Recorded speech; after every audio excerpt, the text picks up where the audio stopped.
Bonjour, chers apprenants, toujours dans le cadre d'études dans l'Institut national de formation paramédicale supérieure de Batna.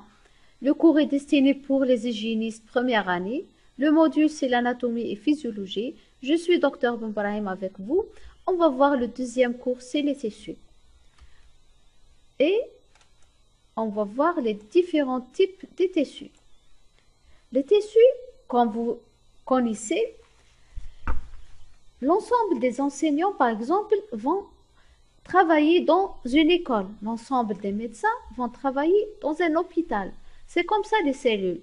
Les cellules qui remplissent en commun une certaine fonction vont constituer un ensemble entre eux qui s'appelle un tissu. C'est-à-dire le tissu, c'est l'ensemble des cellules qui ont en commun la même fonction. La science qui étudie le tissu, ça s'appelle histologie.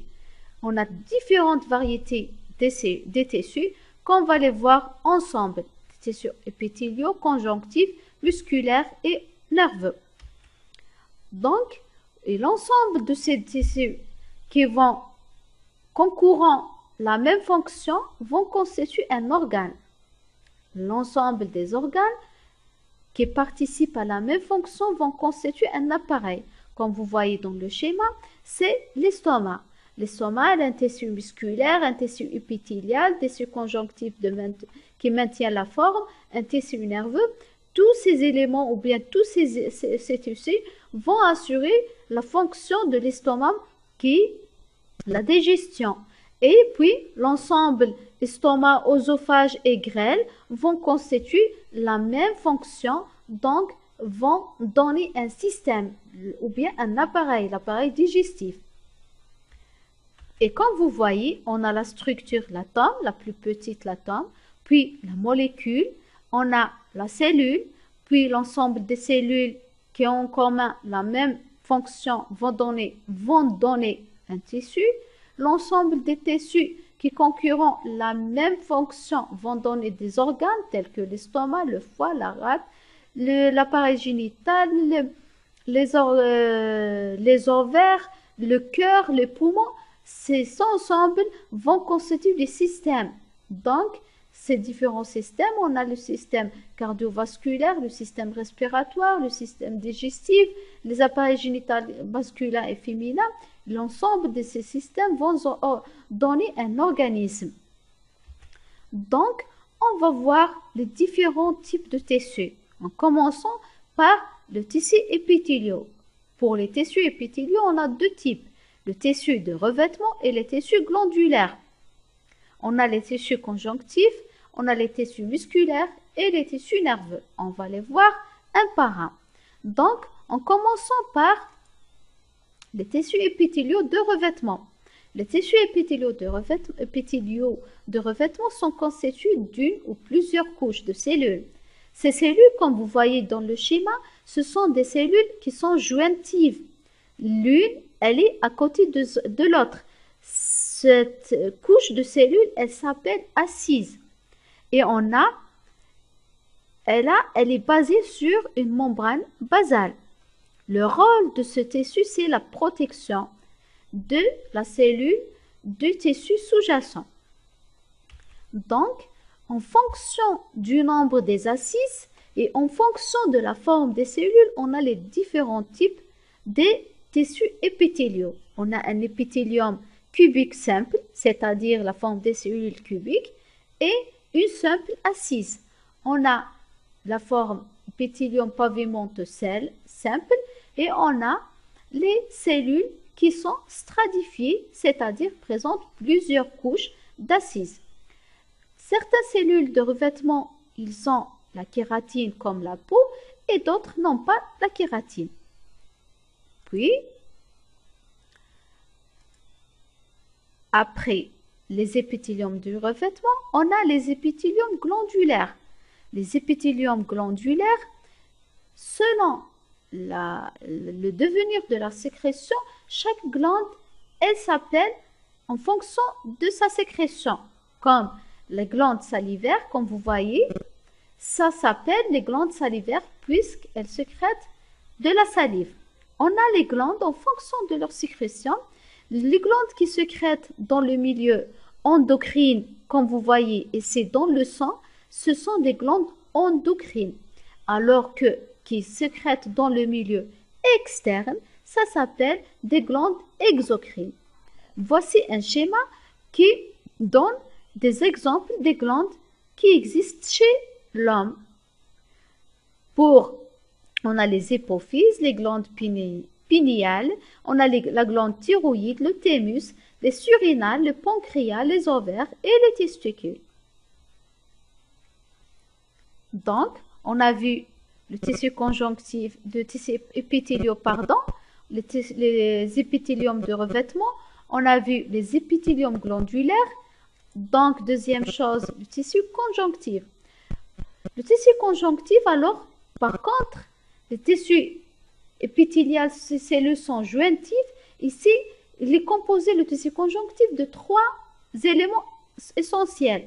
Il est constitué de cellules qui ne sont pas jointives, constitué d'une substance fondamentale où baignent ces cellules et constitue également des fibres, ces fibres de collagène élastique ou bien réticulées. Donc, en fonction de ces 3 composants, on va voir les différents tissus conjonctifs. Le rôle du tissu conjonctif, c'est un tissu de remplissage. Il remplit les vides, il emballe les organes, emballe les organes. On dit qu'il comble les vides. Donc, on va voir les différents types de tissus conjonctifs.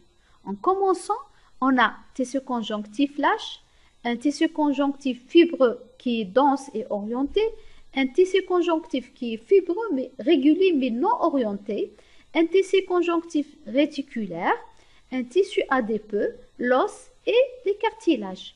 Le tissu conjonctif lâche, comme son nom l'indique, il est pauvre en fibres. Donc, il est lâche. Où se trouve ce tissu?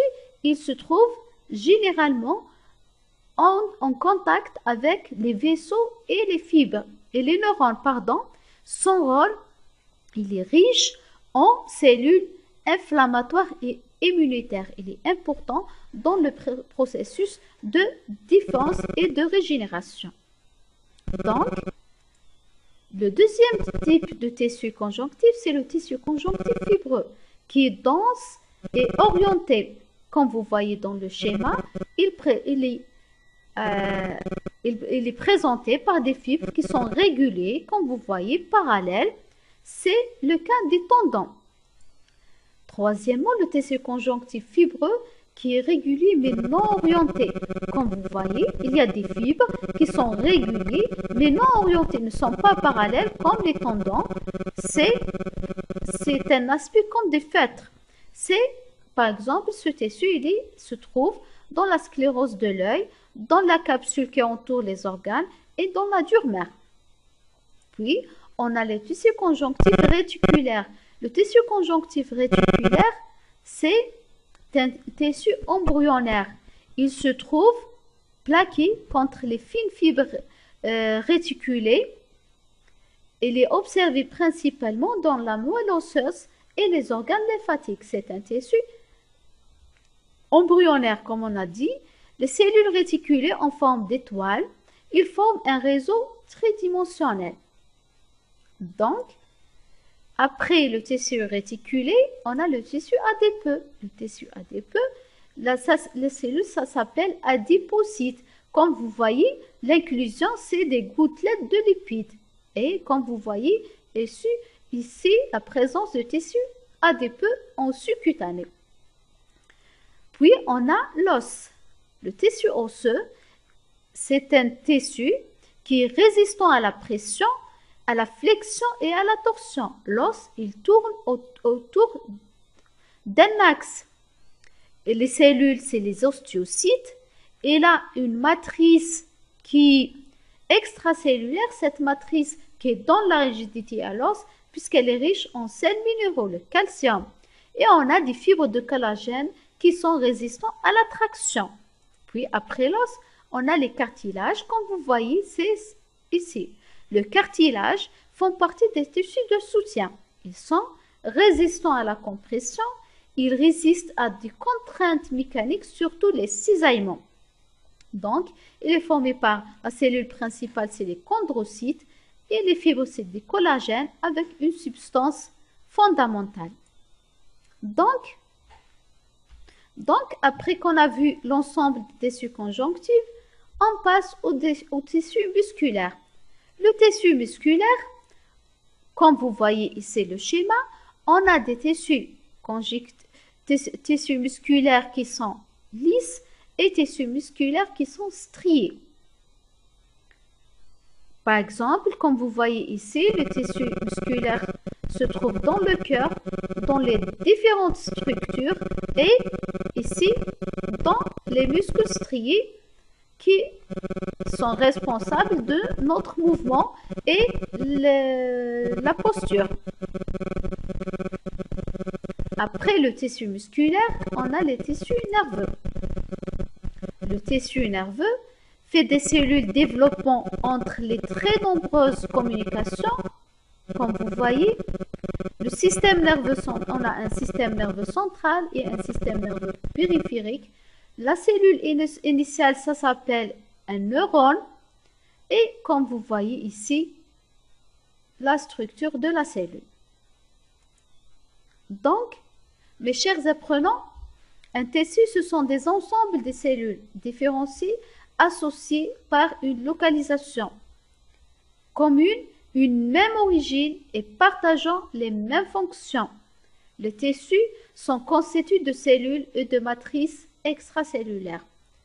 Je vous remercie de votre attention et au prochain cours.